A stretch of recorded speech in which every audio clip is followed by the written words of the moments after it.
আনফালে মোৰ মাংস হৈ গৈছে, বিলাহীখিনি কটা হৈ গৈছে। মই এতিয়া পিঁয়াজটো কাটি লৈছোঁ।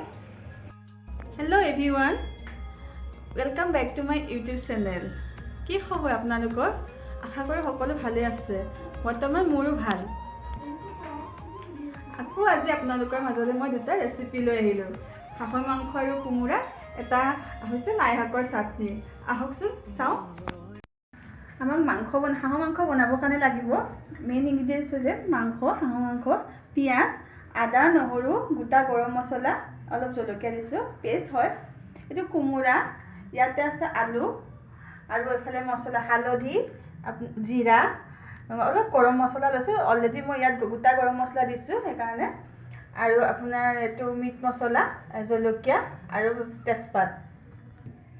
ছেকেণ্ড ৰেচিপিটো হৈছে লাই শাকৰ চাটনিও ক'ব পাৰে, এইটো চালাডো ক'ব পাৰি, কেঁচা চালাড।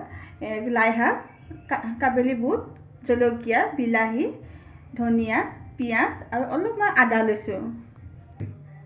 মাংসখিনি ল'লোঁ, তাতে মই পিঁয়াজ ঢালি দিছোঁ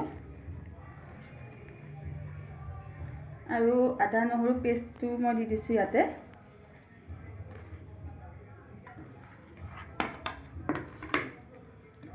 অলপমান মিঠাতেল,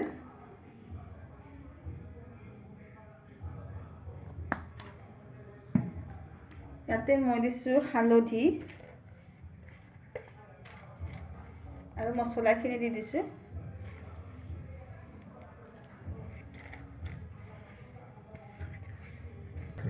মই মছলাখিনি দি মাংসখিনি সানি থৈছোঁ। সানি পিনি 15 মিনিটমান থৈ দিলে হ'ল। মই মছলাখিনি সানি ল'লোঁ ভালকৈ। এতিয়া 15 মিনিটৰ কাৰণে মই ঢাকোন এখন দি ৰাখি থ'ম। 15 মিনিট হৈ গ'ল মাংসখিনি মেৰিনেট কৰা। এতিয়া মই কেৰাহীখন পাতি ল'লোঁ। কেৰাহীখন গৰম হ'ব। মই তাত মিঠাতেল ঢালি দিছোঁ।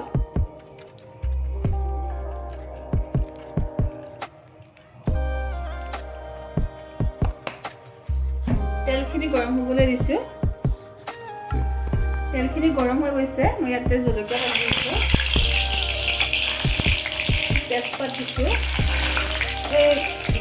ইলাইচি, জালুক, লং আৰু দালচেনি অলপ দিছোঁ। পিঁয়াজ আছিলে অলপমান, পিঁয়াজ দিছোঁ। গেছটো মিডিয়াম ফ্লেমত দি পিঁয়াজখিনি অলপমান ৰঙচুৱা হোৱালৈকে ভাজি ল'ব। পিঁয়াজখিনি ৰঙচুৱা হৈ গৈছে। আমি মেৰিনেট কৰি থোৱা মাংসখিনি এতিয়া দি দিম।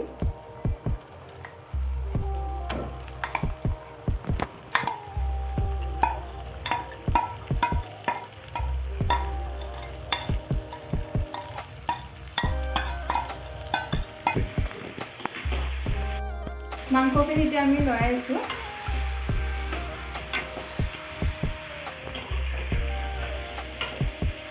ফ্লেমত দি লৰাই থাকিব লাগিব। আপোনালোকে মছলাখিনি মেৰিনেট কৰোঁতে কমকৈও দিব পাৰে, হয়তো পিছতো অলপ দি দিব পাৰে। মই কিন্তু একেবাৰে দি দিছোঁ, যিহেতু বেছিকৈ মছলা খোৱা নহয় ন। গেছটো মিডিয়াম ফ্লেমত দি মই বাকনখন লগাই দিছোঁ। মাংসখিনি মই সিজিব দিছোঁ। এইফালে মই দ্বিতীয়টো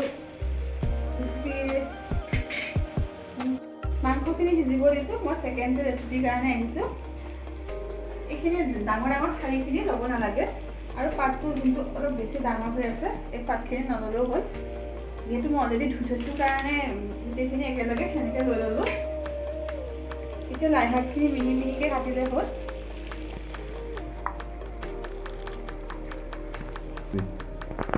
লাই শাকখিনি কটা হৈ গৈছে। এতিয়া বিলাহীটো কাটি লৈছোঁ। বিলাহীটো এইখিনি নিদিলেও হ'ল, ইচ্ছা কৰিলে দিব পাৰে, কিন্তু এইখিনি মই দিয়া নাই।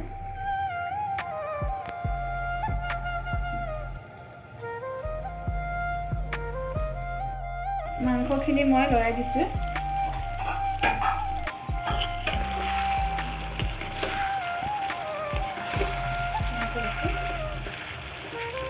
তেল ওলাইছে বহুত। এতিয়া মই আলুখিনি দি দিছোঁ।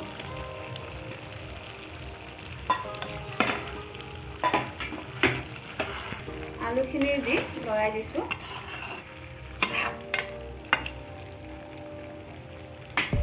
আলুখিনি দি লৰাই এতিয়া মই অলপ আকৌ ঢাকোন দি দিছোঁ। বিলাহীখিনি কটা হৈ গৈছে, মই এতিয়া পিঁয়াজটো কাটি লৈছোঁ। পিঁয়াজ কাটা হৈ গ'ল, জলকীয়া কাটি দিছোঁ মই। অলপমান আদা কাটি দিছোঁ।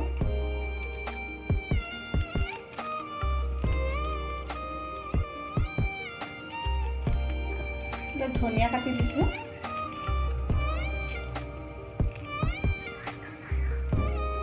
বুট দি দিছোঁ, কাবেলি বুট।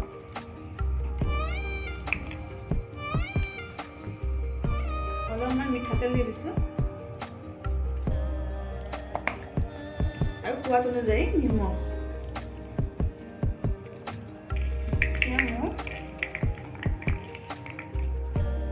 ৰেচিপি ৰেডি হৈ গৈছে। সালাডৰ ৰেচিপি ৰেডি।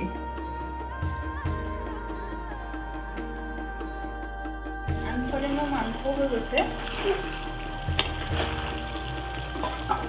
এফালে মই কোমোৰা দি দিছোঁ।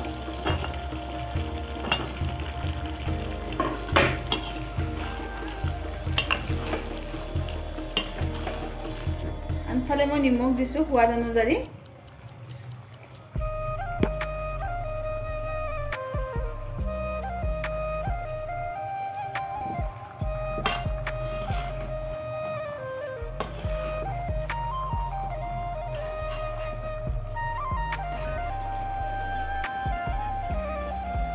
মাংসখিনি আমাৰ পুৰা বহুত তেল আহিছে। মাংস তেল আছে চাগে, তেল ওলাইছে বহুত।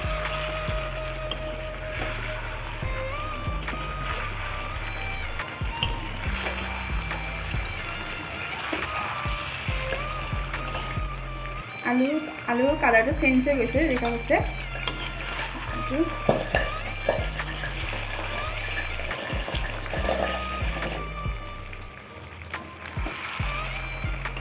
মাংসখিনিত অলপমান পানী দি দিওঁ, গৰম পানী কৰিছোঁ মই বোলে। পানী নিদিলেও হয়, তথাপিও অলপমান দি দিওঁ আৰু। অলপমান মই গৰম পানী দি দিছোঁ।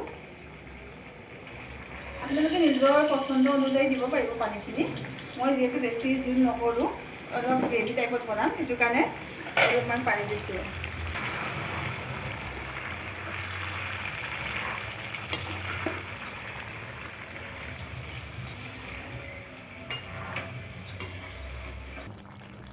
আমাৰ মাংস হৈ গৈছে।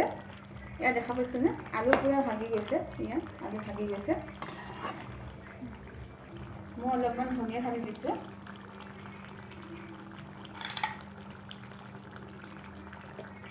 আৰু মই গেছটো অফ কৰি দিছোঁ। এয়া দেখা পাইছেনে মাংস? কালাৰটো কি ধুনীয়া আহিছে। হাঁহ মাংস হ'লে ক'লা হ'লে দেখি বেছি ভাল লাগে। আপোনালোকৰ ভিডিঅ'টো চাই কেনেকুৱা লাগিলে কমেণ্ট কৰি জনাব। ভাল লাগিলে লাইক, কমেণ্ট, শ্বেয়াৰ আৰু মোৰ চেনেলটো ছাবস্ক্ৰাইব কৰি দিব। নেক্সট ভিডিঅ'লৈ আপোনালোকৰ মাজলৈ মই আকৌ আহি আছোঁ। আজিলৈ বাই বাই।